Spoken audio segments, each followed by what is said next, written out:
Hi everyone, in today's video I'm going to show you just how easy it is to cut faux leather on your Cricut machine and make these really cute DIY earrings with some dangling chains. These are some really cute cork earrings.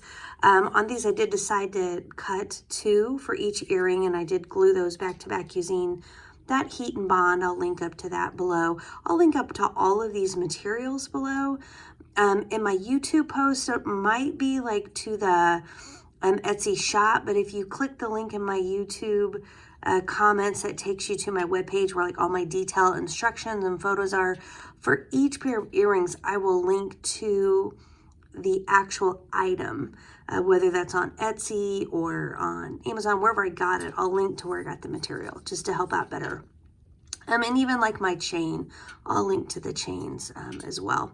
So this is my cork. I love this color. And for those of you that haven't done a lot of cork, I just think it's so pretty. And a lot of times there's speckles that even come out of the cork. I'm trying to show it so you can kind of see the shine. And it has so much texture. And I even think color when you look at how different parts of that material come out. So that's my first pair. So this next pair is a genuine leather.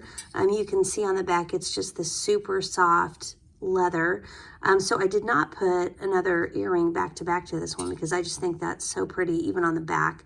This one I did pair up with this gold chain. You'll pretty much see in all of these pictures I use the same chain. But this is kind of a shimmery, I'm trying to get it to catch the light, kind of a shimmery leather. This was something I found in a shop where they were all 5x5 squares of leather. So I really, really liked using some of those in this project.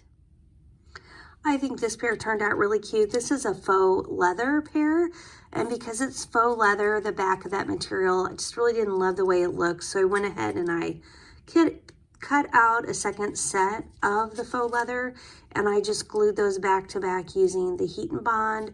And then on these earrings, I have just kind of one long, what I did on these is use one long strand of the chain and just pop that into the jump ring.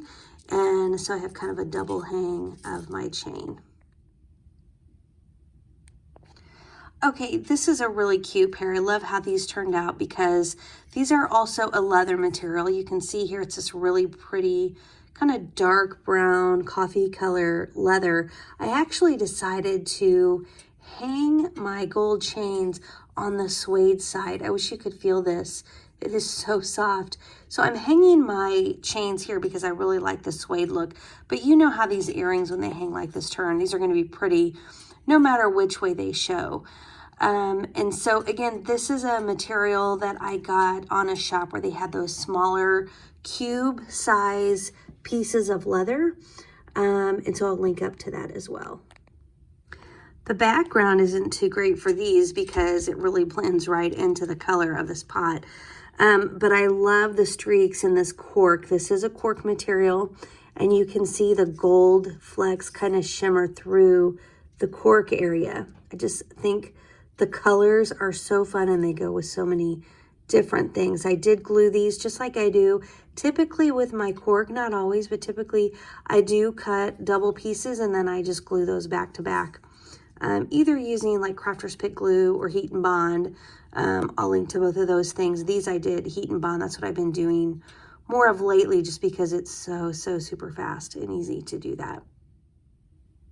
This is another pair of the cork earrings. This one does have the silver kind of fleck shining through, and that's why I chose to use a silver chain dangling from the front of these. I think these turned out really cute too.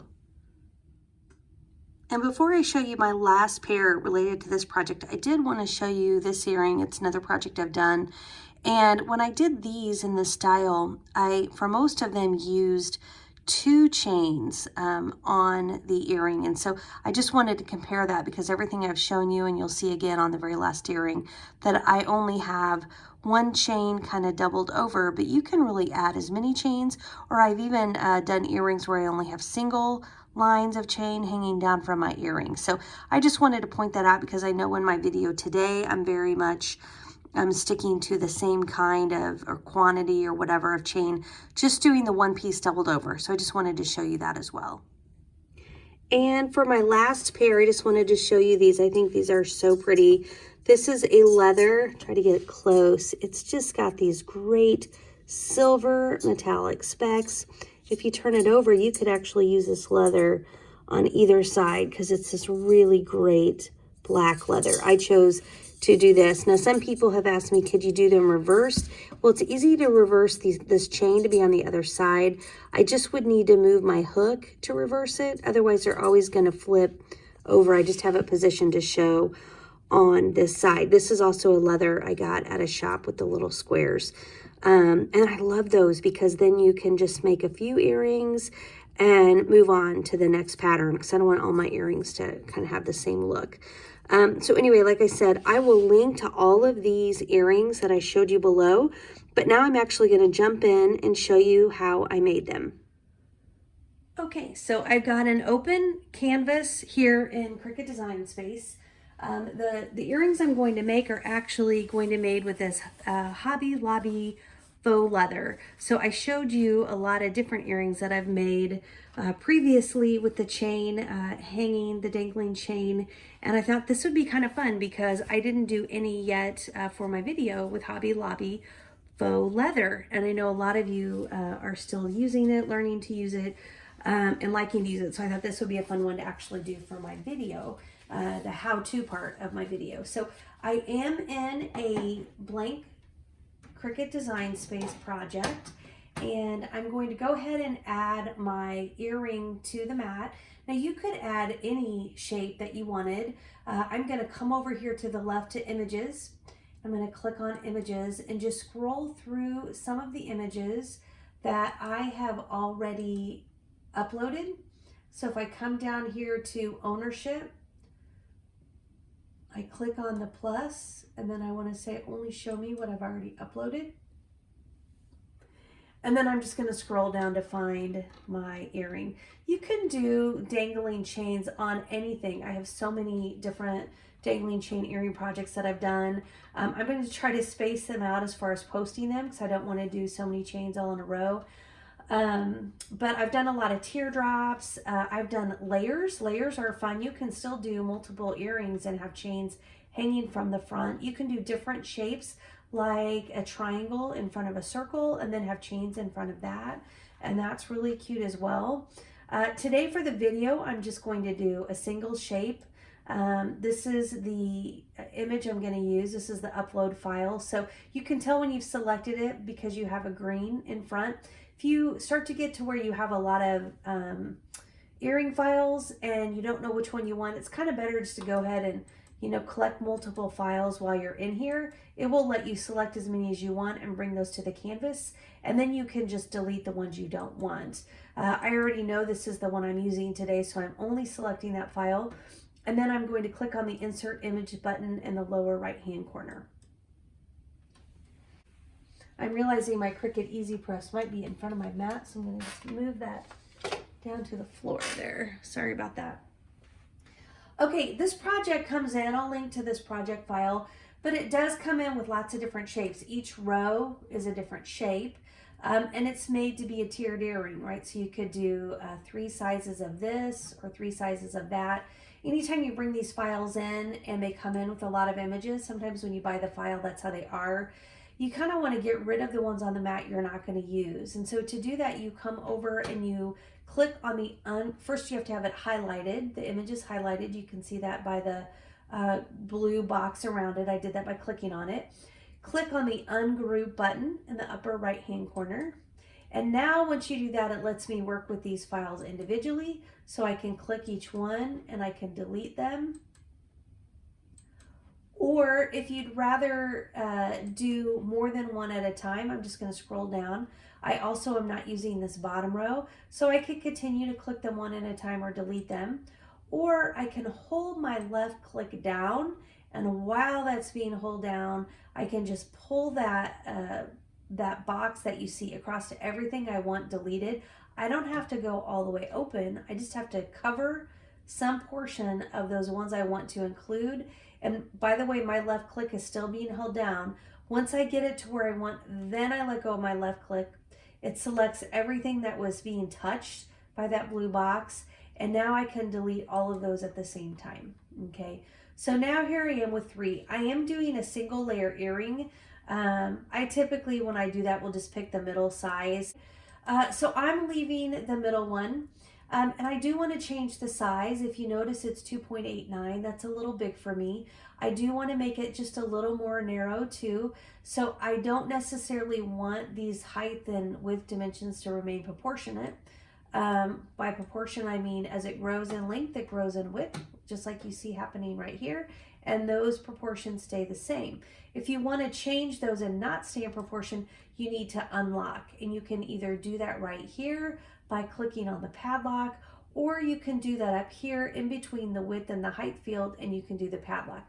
I choose to unlock whichever one works with how I'm sizing. If I'm eyeball sizing, I unlock it right here and redo it. Or if I know my sizes, I unlock up here. And that's what I know today. So I'm gonna unlock my padlock. I know I'm gonna do a 2.5.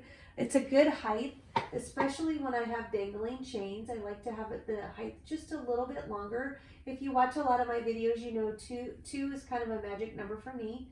I do a lot at 2 inches tall. Oops, I made that 0.5. Let me backspace. 2.5.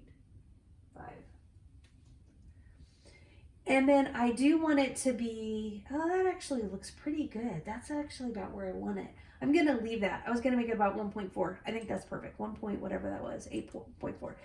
I am going to go ahead and lock that just because if I would accidentally touch something, this is the proportion that I want. So I'm going to lock that up. All right, so this is my earring, and now I need to duplicate that, right? Because I need a second earring. And then when you get to this part of the project, you really need to decide, are these earrings so pretty on the back side that you don't need to do anything to them? Or in this case, what I'm doing is I am using this Hobby Lobby faux leather, and it's not so pretty on the back. So, and it's also, this is kind of thin and flimsy. So by doing a second layer, I'll get a little stiffness, a little thickness to my material. But then also as my earring turns, I'm gonna go ahead and put these back to back. What that means is I need another set of these earrings. So I'm just going to click on my duplicate button 2 more times to get a total of 4. Now, when you're duplicating your earrings, you need to make sure that they are symmetrical. That means these will go back to back. Sometimes you may have something that has a little bit different shape, and when you go to put it back to back, they don't match up. That's not the case here. These are symmetrical. So really, with these 4 earrings on my mat, I am ready to go ahead and click on my Make It button. So I'm going to click on Make It. I can see my earrings lined up on the mat. This is when it's really important to look at the size of the material. I've mentioned in some of the pictures I showed early on in this video, I use a lot of 5x5 squares. And so if that were the case, I would need to grab this earring and I need to move it down over here because my square is only 5x5. And actually, with this project, and this would be true because I made these, I don't remember if I made these with any 5x5s that weren't leather, because for my leather, the 5x5s are leather, and those don't need backs because the back of the leather is so pretty. But if you are working by a 5x5 or a small shape and you get to something like this and it doesn't fit, right? Like if I did have 5x5, this wouldn't fit. This is where you can get pretty creative and you can do these turns by grabbing that icon and you can tuck them. Let's turn this one. And now I can try to tuck them into spaces like this. And let's see if that would have solved my problem. That would have absolutely solved my problem here because I'd be less than 5 wide and less than 5 tall. So as you're getting your materials onto your mat, don't hesitate to turn things around. The only call out I would make is from a pattern perspective. If you're using patterns, when you turn them around, you just have to recognize that your patterns may not, you know, if there's a stripe on here and it's blue, and then down here it's red, and down here it's yellow, these two would still be lined up. But if this one is turned upside down and this one is not, let's say we just did that and said, oh, now we fit. This, if this is your yellow stripe, it's hitting the tip here, and remember, or it's the bottom tip here once it's turned to the right side with the point down. And then over here, that stripe is in a different place. I only point it out so that you can just be cognizant of that as you're laying your things out, and you are having to move things around to fit onto your mat. Just kind of think of the patterns that you might have on your material and how they lay out. There's nothing that says your two earrings have to be exactly the same, right, when you're laying them out. I'm just pointing it out because sometimes I've done it and I haven't been happy with how they laid out because I wasn't thinking about that. So I'm pulling this back up. I probably should have measured. I think I'm okay, which is why I'm pulling it back up. If you take my Hobby Lobby faux leather ribbon here, and I hold it up, I'm just going to hold it up to my ruler, my mat is what I usually do. If I hold it up to this, it's covering 1, 2, 3, 4, 5, 6, 7, 8 inches. This is 8 inches wide. So I am fine having all three of those run next to each other. And in fact, I'm going to even give myself a little more room. It might help with my pull on the material if I just don't have them quite so close as things are pulling up. You'll see what I'm going to do to try to help control that, but at least I'm separating them a little bit. Okay, so my items are all on my mat. This is where I usually come over and I click the mirror button. The reason I'm clicking mirror is I always put my good side facing down, and in this case, it's symmetrical, so whether it's mirrored or not, it doesn't really matter. But if you watch my videos, you know I always try to do that because it's a good habit. You will waste a lot of fabric or material if you forget to push that when you need it. So I just always do it. All right, then I'm going to click my continue button in the lower right-hand corner, and it's time to set my fabric to tell it what kind of material that I'm using for this project. Now, this is kind of a tough one because this is a faux leather, and the faux leather is really thin. It does have the hair. I don't know if you can tell, it's like a faux, kind of a faux hair on it. I love this material. And it does have that. So those are all things I take into consideration when I'm going to pick my material. So I'm obviously not going to use genuine leather because it's not genuine. Faux leather paper thin, because I have got this hair or faux, hair on here, and it's not exactly paper thin. When I look at paper thin, I try to think, how thin is the Cricut faux leather, and is it the same thinness, if that's a word, thinness? And if it's not, I don't use faux leather paper thin. So I'm going to skip that option. And actually what we're going to do, just so you can see all the options, is I'm going to come over here and browse materials. These are the 4 that I use the most. These are my favorites. But we're going to browse materials by clicking this browse materials option.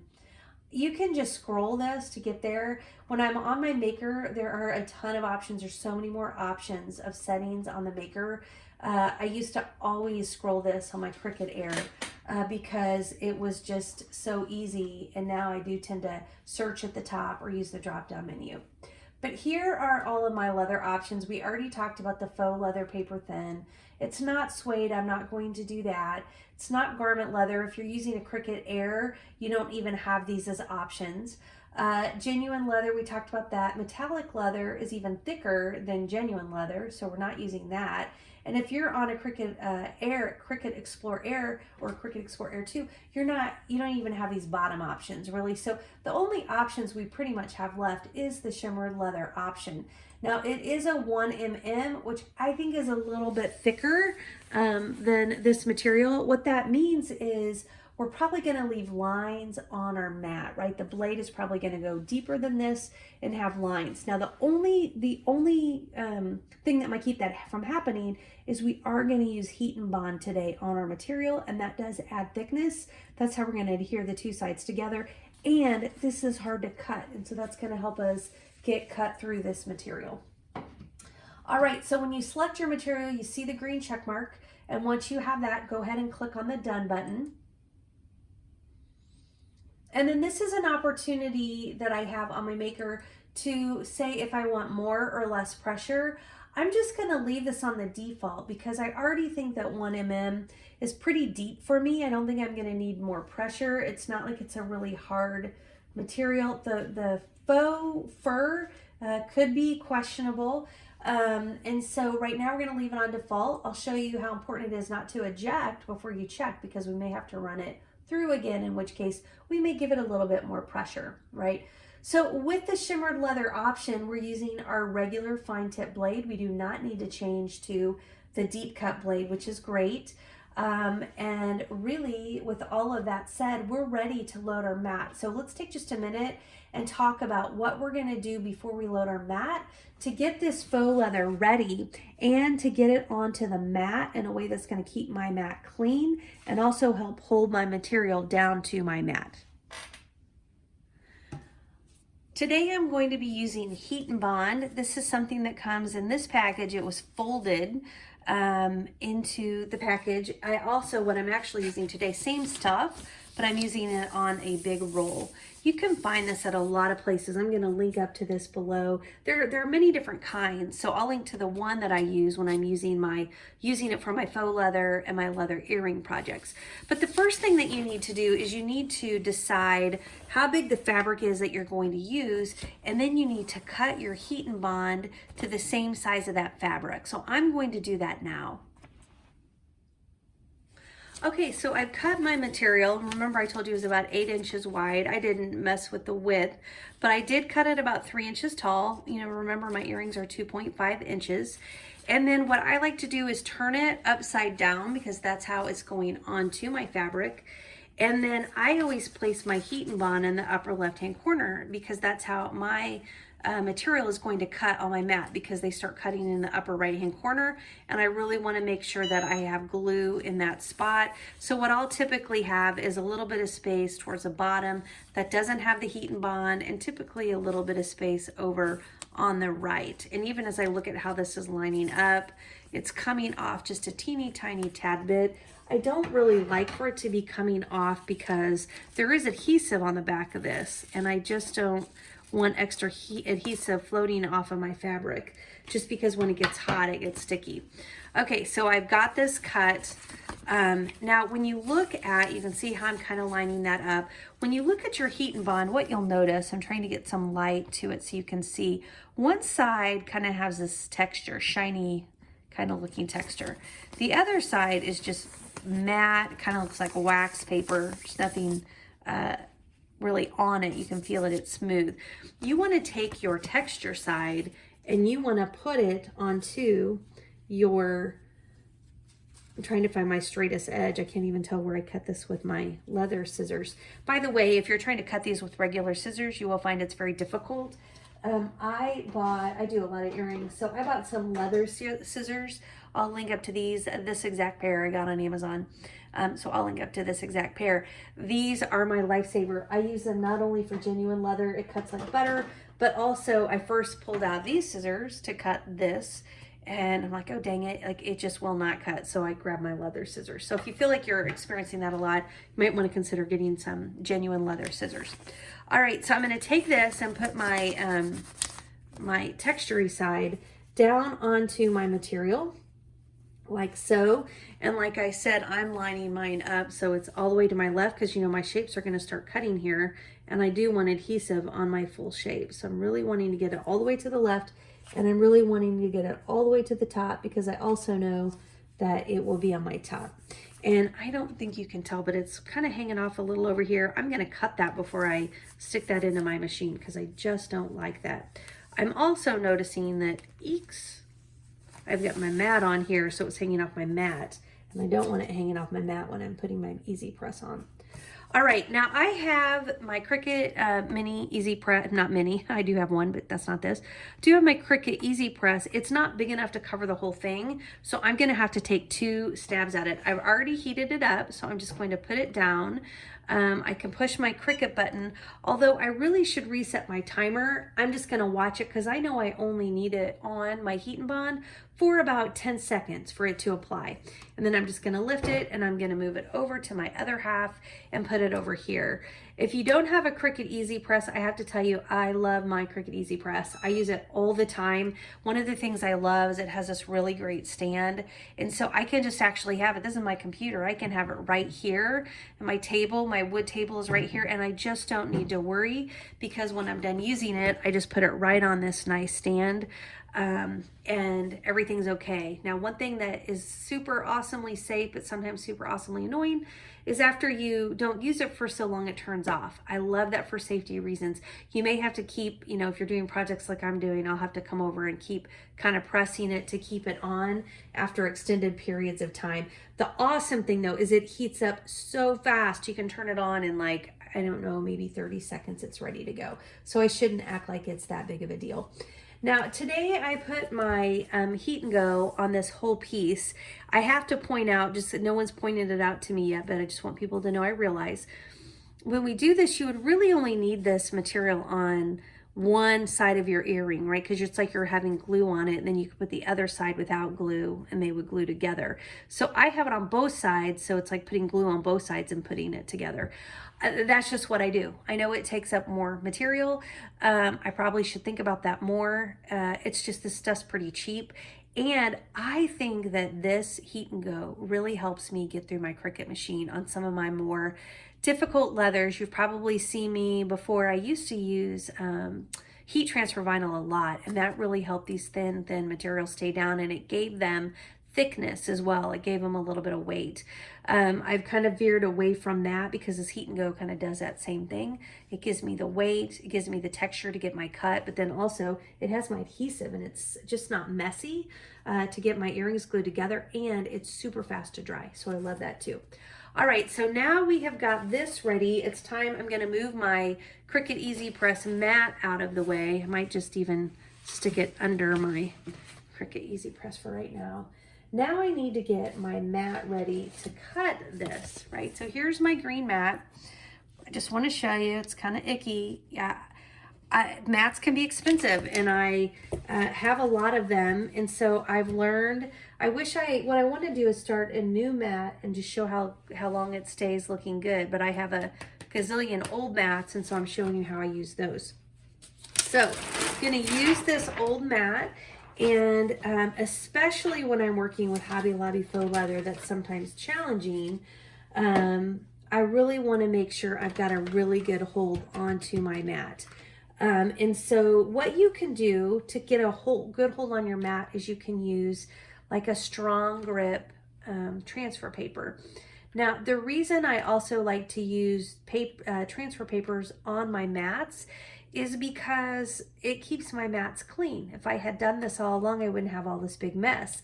Now, even when you use transfer paper, you do sometimes get lines and you get mess, but it's so much better and things last so much longer. So it's still such a good idea to do. Now, if I were feeling like I were using a really good material to cut today, and it was something that it wasn't challenging, so all I wanted to do was put down my my sticky contact paper, transfer paper, whatever you wanted to call it, I could go so cheap as to use like a Dollar Tree transfer paper, right? And they have clear transfer, that's contact paper, I'm sorry, not transfer paper. I could use it from the Dollar Tree. I will tell you, this is not a strong grip. It's not a super hold. So if you don't feel like you're working with a challenging material, it's a really cheap way to get it on your mat and protect your mat. Just cut a little piece the size of your material, and you're ready to go, and it will just keep you from getting messes onto your mat. For me, this is a little bit of a challenging material, and so I'm going to use some Cricut Strong Grip transfer tape today because it will really hold that material down. And one thing I just want to point out, this is this faux fur, and if you do not put something down on your mat and you put this face down, your mat is going to be a disaster. I think it'll be interesting. I usually, when I do this, I'll still have some speckles wherever my lines cut, usually a little spills through. And so you do have a little bit on your mat. And if you cut it up, I don't have the best success if I have this faux facing up. I don't get as good of a cut. So that's why I like to still keep it down and have it cut the clean side. So I've got my strong grip. What I usually do here is I just line this up to my material. And this is total luck. I can't believe the scrap is actually gonna fit this. And sometimes when I'm doing this, I may not have the exact size. My strong grip may be a little bit too small, and I still just try to make that work. If you're wondering like what the heck this is, I guess I should just tell you because it's kind of a distraction. This is some Dollar Tree contact paper that I used for a project. And this is still like super sticky. Like when I did my project, it's still good and it's not too messy because the material I used wasn't bad. And after I put it on the mat, I realized I was only doing 2 long like bar type earrings. So I've never undone this. So I'm just leaving it on the mat. Next time I have a project, I can just zip that off and do my cut right there. This is the Dollar Tree though, and it's not super sticky. And so I don't trust it with this Hobby Lobby project. So now that I've got my strong grip transfer tape cut, I'm going to put it onto my mat with the sticky side up, which means the grid side that you can see goes face down. So I'm just going to put this in the upper left-hand corner of my mat like that. Now, I just feel like when I use my brayer, my Cricut brayer, it really helps me make sure I get a nice press onto my mat. This transfer tape is really funny. I don't know, this has happened to me the last few times I've used it. There has been like, I don't know if bubbles is the right word, but maybe I'm using pieces that were on the end because I am kind of using scraps. Maybe there are pieces that were more on the end, and so they bubble. I will say it hasn't caused me any problems. It worried me some, so I have a feeling when I undo this, I'm going to see kind of some wrinkles or bubbles. Okay, once I get my contact paper on, I'm using my weeder. This is super easy because I just got to grab it in the corner and get a part of that up. I said it's super easy, and then now I can't get it. Okay, there we go. So I'm just going to pull that up, and then I'll show you what I was talking about, how it's kind of bubbly. Well, it's my mat so messy it's hard to see. There we go. Kind of see how it's wrinkly. That drives me crazy. But it's going to be fine. I've had to use it before, and it hasn't created a problem, so I'm just going to go with it. And if there's a problem, well, then we'll know that wasn't a good idea. All right, so I'm going to put my material. Remember, we put this on so that it would be where we had the best coverage was in the upper left-hand corner. I'm just kind of looking through, and this looks like it's on here pretty well. So I'm going to put this down onto my mat. And again, I'm going to use my brayer. With these Hobby Lobby faux leather materials, the biggest problem that I tend to have with the ones I do have a problem with, some of them cut just fine, but when I do have a problem, it's because they're lifting. And so what you're really trying to solve with this strong grip and by using the brayer is just really making sure you have a strong grip of the material onto your mat before the cut starts. So I feel like we have a nice strong grip there. And so really now we're ready to go ahead and do our cut. Okay, I always make sure when I stick my mat in that I'm under both of these holders, because it's nothing worse than getting your cut started and it's not really aligned right. I am going to do a quick check of my blade. It's really important when you're cutting faux leathers that you do check. Oh, can you see that? That was so cool that I did that. That is my Cricut Easy Press turning off. That's what you hear beeping because it's hit the time. But you can see this was up in my blade, and you couldn't see it when I pulled my blade up, so it's just hiding. Once you do push your blade, it ejects. It's not going to go back in there. So we've got that off, and that is ready to go. So I'm going to undo that, put it back into my machine. Oops. Come on. There we go. And now that's ready. All right, so we can load it up and we'll get this cut started. Thank you to those of you that have come back to my channel. And for those of you that have found me for the first time, welcome. On my channel, I do a lot of DIY projects, a lot of earrings especially, but I do other DIY home decor projects and party projects, and we love to celebrate seasons over here, so I'm always doing things at the house. I'm trying to be better about getting those on YouTube videos. Sometimes I'm in such a hurry I don't get those documented, so I'm trying to do better at some of that. So if you think that's something you might like, I'd love it if you just hit that subscribe button. If you do want to get notices, tap the bell. That way it will tell you whenever I load something new. I typically try to do a video a week. Every once in a while I may get 2 a week, and sometimes it may be a couple weeks before I get one. So I won't get your inbox too crowded. If I do, it's an anomaly. Maybe I was off for a week or something. I just don't have time to really do more than 1 a week. As you watch my video today, I would love it if you hear any tip that you find helpful at all. I would love it if you would just tap that thumbs up button just to let me know. Okay, this is really important, especially when you're working with more challenging faux leather or with faux leather you haven't really used before. You do not want to push this eject button that's blinking at you. You first want to make sure you have a good cut, because if you don't, you need to cut it again. And once you eject it, your cuts will never line up. So we need to take a look at our cut and see how we did. And it's not good. I can see right here, I kind of have a cut. Oh, maybe it is good. Is it good all the way? Let's see. Well, maybe we are good. I just don't know. This is always the challenge, right? Trying to decide. The cut looks pretty good. Like even in this part alone, I don't see anything that didn't cut through. I'm gonna move a little closer so you can see what I'm talking about. This is what I do every time I do a cut. I lift to see, okay, do I feel confident in this cut before I eject? I can't measure the last like inch, but before I eject, I can get a pretty good idea of how the cut went through. This looks good to me. I'm gonna go with it. However, if I felt like it was kind of held up or there was some snags, this is where I would come over and I would push the C button. I would not eject it. I would push the C button. That would send the whole thing through for another cycle of cuts. You can change the pressure if you want. I'm telling you, most of the time I just send it through again and it picks up those little cuts that it didn't get, and I'm good to go. A lot of times I do not need to change the pressure. I just do another pass through with cuts.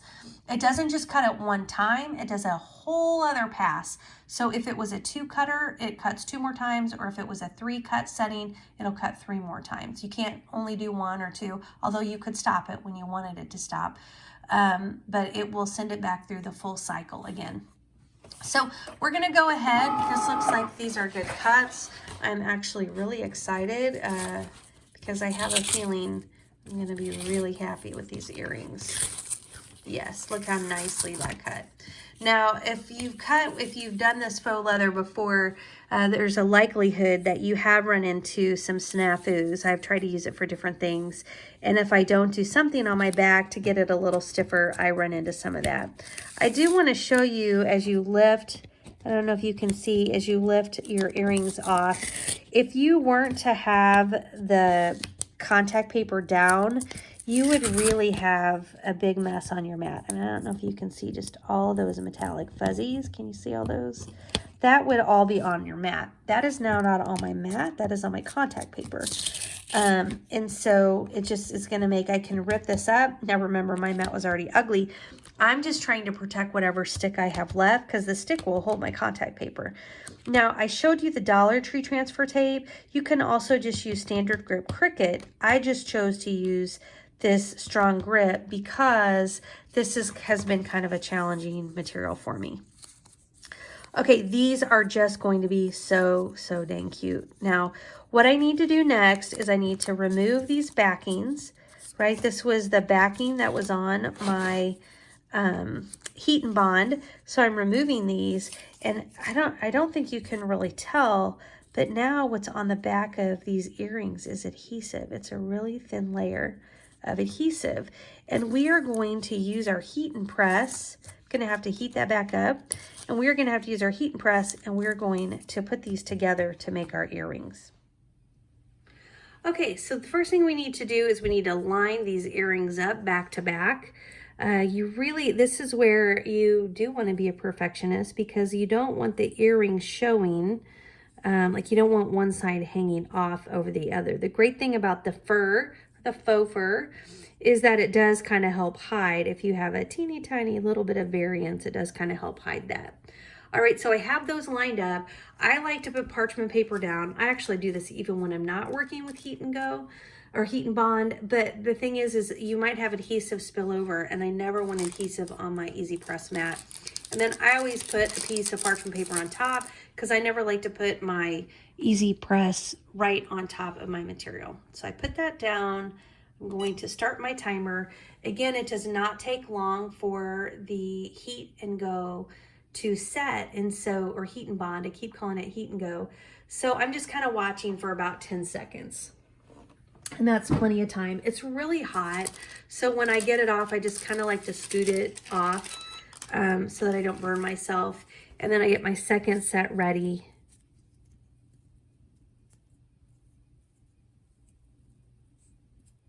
Okay, get that down.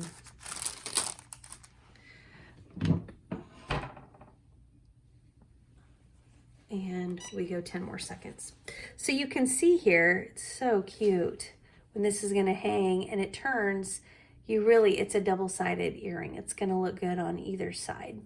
I love it. Right, we've got our other one ready, and now our earrings are done.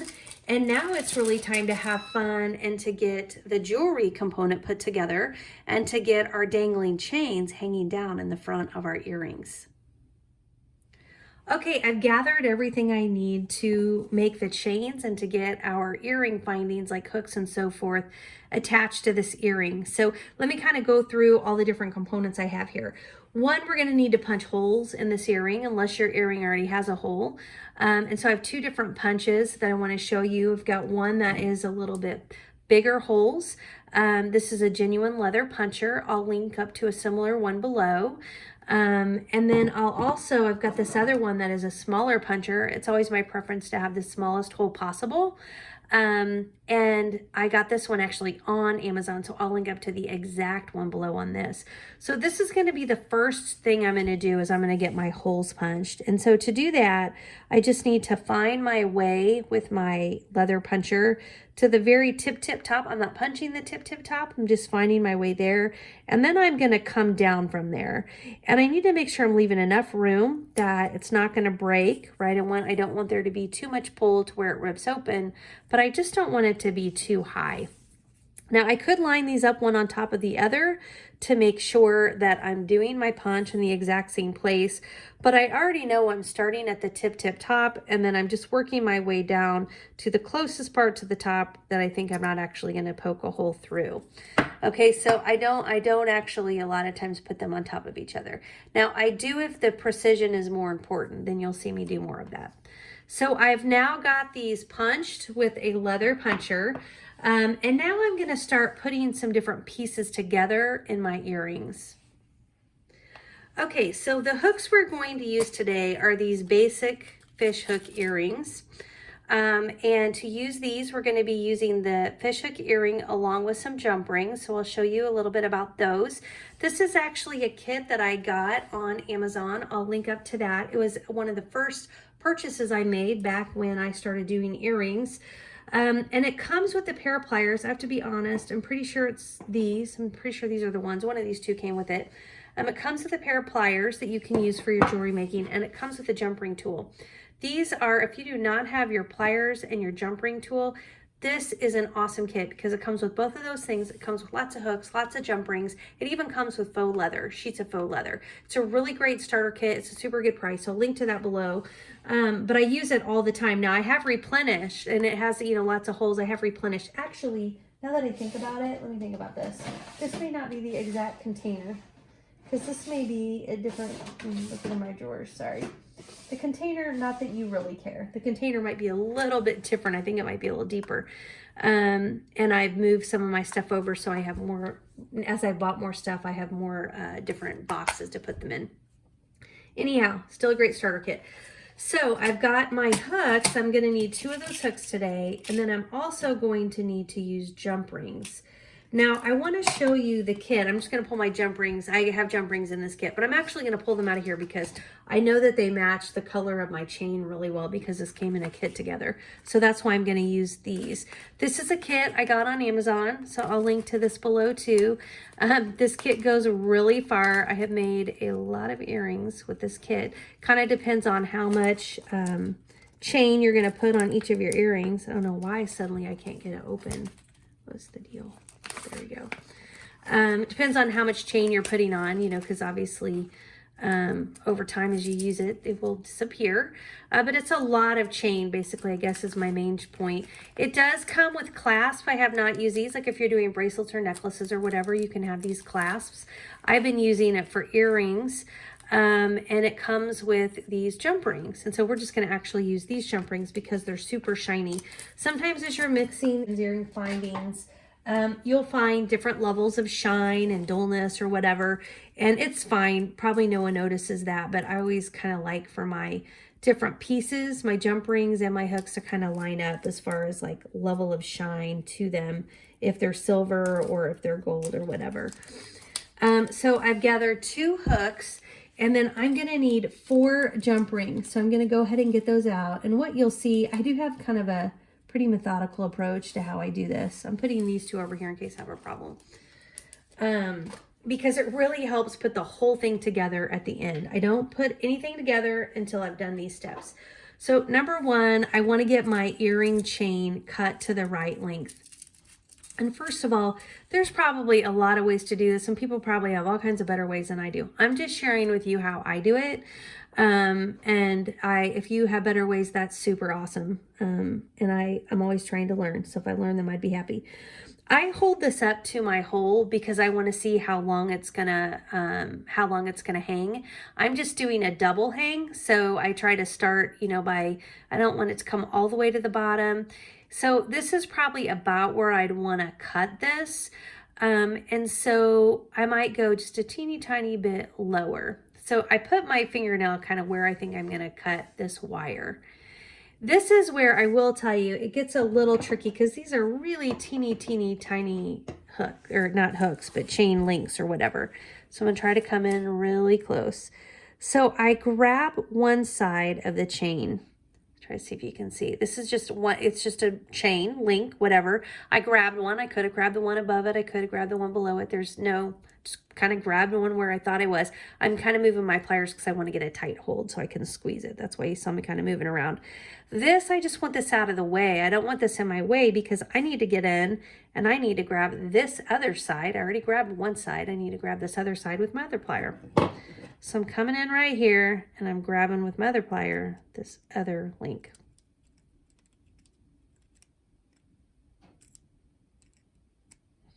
Do I have it? I think I have it. Okay, so I've got both. Now I'm going to push my left one back and I'm going to pull my right one forward. I'm trying to break open this chain. It's just like a jump ring. So I'm just going to twist. See, I'm twisting. And when I do that, I'm going to try to see if you can see. It's hard to get it open. Can you see it open? I hope you can see. I'm going to let go of one and see if I can point to it. Hopefully it won't fall off. It opened right here. What I did is I opened that chain. And oops, it even fell onto the ground. The one part did. So I've got this chain that is now open. I'm just going to remove. These pliers are just awesome because they're like magnetic and they hold this chain so that I don't have these little pieces falling all over my floor. It kind of helps me. But here's the one that's broken. I set these in a pile. Usually I'm making a lot of these at once. See, it sticks to my pliers, which I love because you do not want these in your carpet or on your floor. You do not want to step on them. Okay, so I picked this up. This one dropped because, you know, the chain broke open and that was the whole point as we were cutting this piece. Now I need a second piece the same size. So I'm just going to take my chain, going to kind of match it up. I want to match these two up. Oops, that did not go very well. Just kind of got to get them started at the same place is what I'm trying to do. Okay, so I've got them started and then I'm just trying to see where this one ends because that's about where I want to cut this one, right? Because I want them to be very similar. So now I've got my finger kind of around where I want to cut this chain. Again, there's no magic science. I don't actually get a ruler out or anything like that. I'm just going to then grab my pliers again. I'm going to grab the side, the one side of the chain. I try to expose so I can get my pliers easily around this other one. Get my pliers on the other side of the chain. So now I've got both sides of this chain, and then I'm gonna do the same thing, one forward, one back, so I can open it. Try to see if I can show you, maybe even if I can lift it out. Watch this. So I'm lifting this chain out because it's open. This is the one I just broke. Maybe I can lift this one out. That one's lifted out.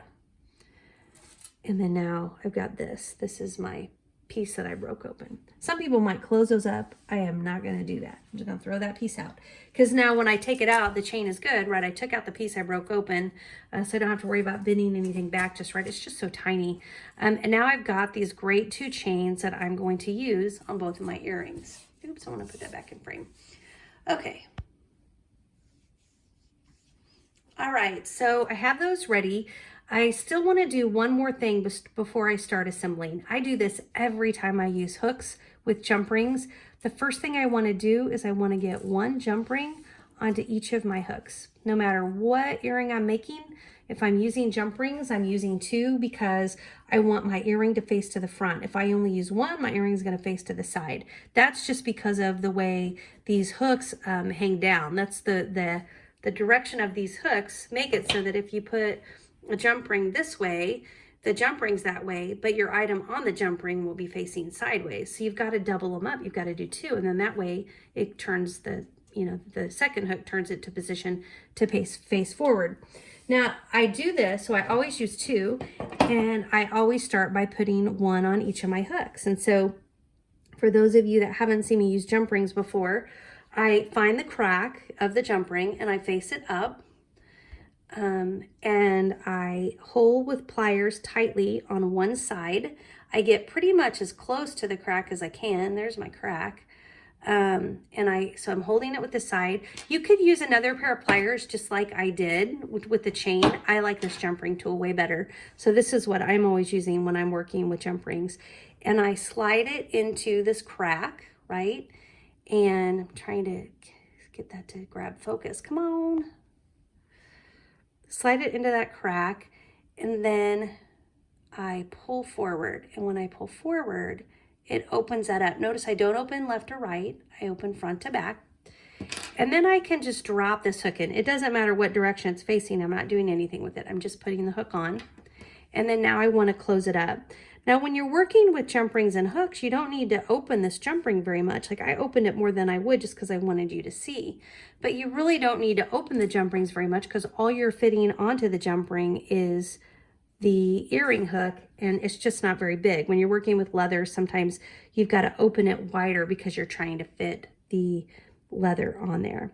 Okay, so I've got my other one. Again, I've got the jump ring in the middle, the opening is in the middle, and got it on my crack. I'm going to pull it forward.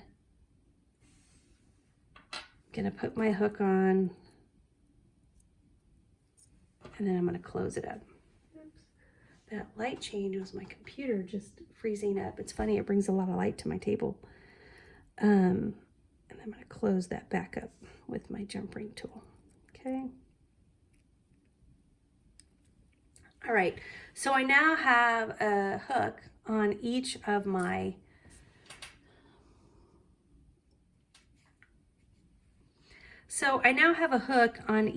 or a jump ring, I'm sorry. I now have a jump ring on each of my hooks. Now this is where it gets easy. I've already got my chains cut. I've already got one jump ring on each of my hooks, and I do it in this order because the biggest mistake people make is they put their earring hook on the earring and close everything up and the earring faces backwards. This is why I do this approach. This is why I put my jump rings on my hooks. So now it's super easy. Now I like it. Everything gets really easy here. Or it's always easy, but it gets more fun. Like getting everything ready isn't the funnest part. So again, I'm grabbing my jump ring, and again, I'm grabbing my jump ring tool. I'm pushing it back, you know, and the left one back and the right one forward to get it open. I often then reposition all the way over to the left because I know I need a little bit more space here because I'm going to put my earring on. So I take my earring and I stick it onto my hole like this.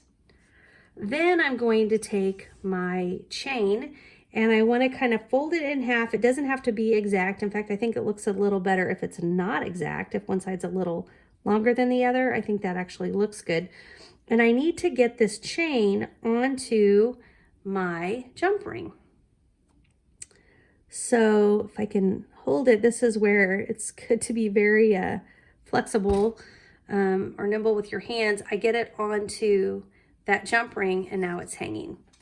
If I wanted, I could put another one, right? If I wanted to double them up, I could do another set, but I'm not gonna do that. I'm just gonna keep it with the one. And now I need to put the earring hook on. This is why I like to have this all ready before the step, because now I can make the earring face the right way, point it to the back, and I know this is my front, and so I can then just put this on my open jump ring, and it's going to fold down, but I knew when I eyeballed it that faces up. Oops, I just pulled it off. Stick it back on here so that it's facing towards the back. And now I'm ready to close my jump ring.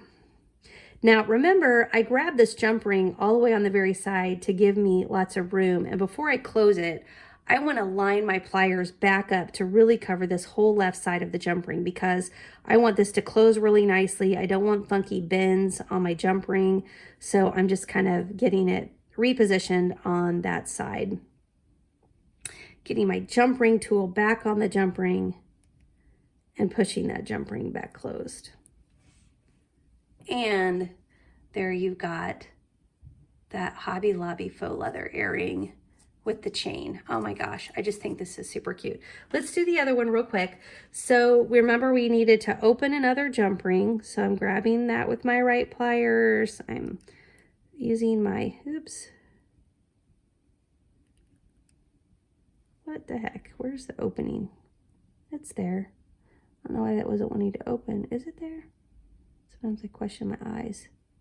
There it is. Sometimes finding the crack or the opening, sometimes it is kind of hard. And this one just doesn't even want to open. That's just bizarre. I'm just really confused. It's there. I wonder if it's just not cut all the way. This is why also I like to have a couple of extra ones. And remember I said I'm setting them out. Oh, here they are right here. Oops, it's stuck. I set it down and it's stuck. Remember I showed you how cool that was at the metal, the magnetic nature makes you not drop your jump rings. Okay, here's another one. This one I can see the crack better. I'm gonna open that up. We're gonna drop that earring in. You know what I'm just realizing? This is so funny. I actually built these earrings to go like this with the pointy side down, and I actually punched them with more like the teardrop shape with the big side down on the bottom, not the top. It's not a big deal. That just wasn't my intent. All right, so I've got my jump ring open and I'm going to put my earring on my jump ring. And I'm going to take my chain and kind of eyeball that about where the halfway point is. And sometimes I'll do it and undo it, but I think that looks really good because I don't want it to be exactly even. And then now I've got to get my hook on. Remember, I already have a jump ring on my hook, so I can just bring that jump ring down, make sure my earring's facing the back, and then put that on and drop it. And then I can close that jump ring up.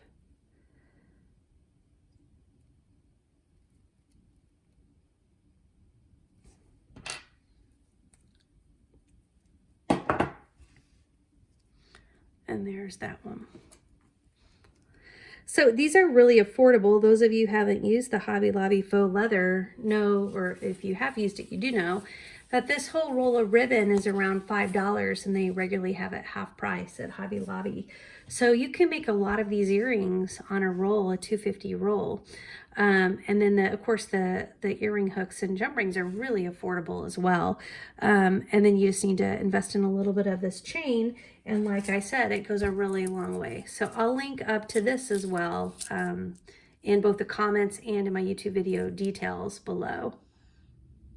All right, well, I hope you found today's video super helpful, and you can see just how easy it is to make the earrings, whether you're using genuine leather or faux leather or cork. I tried to show you a lot of different examples of earrings that I've been able to make with my Cricut machine and with this pattern, but then also today really had fun showing you how I do dangling chains on my faux leather, genuine leather, and cork earrings. So again, hope it was helpful. If you found something that you liked, please give it a thumbs up, and I wish you the best of luck if you try this project. Thanks, everyone.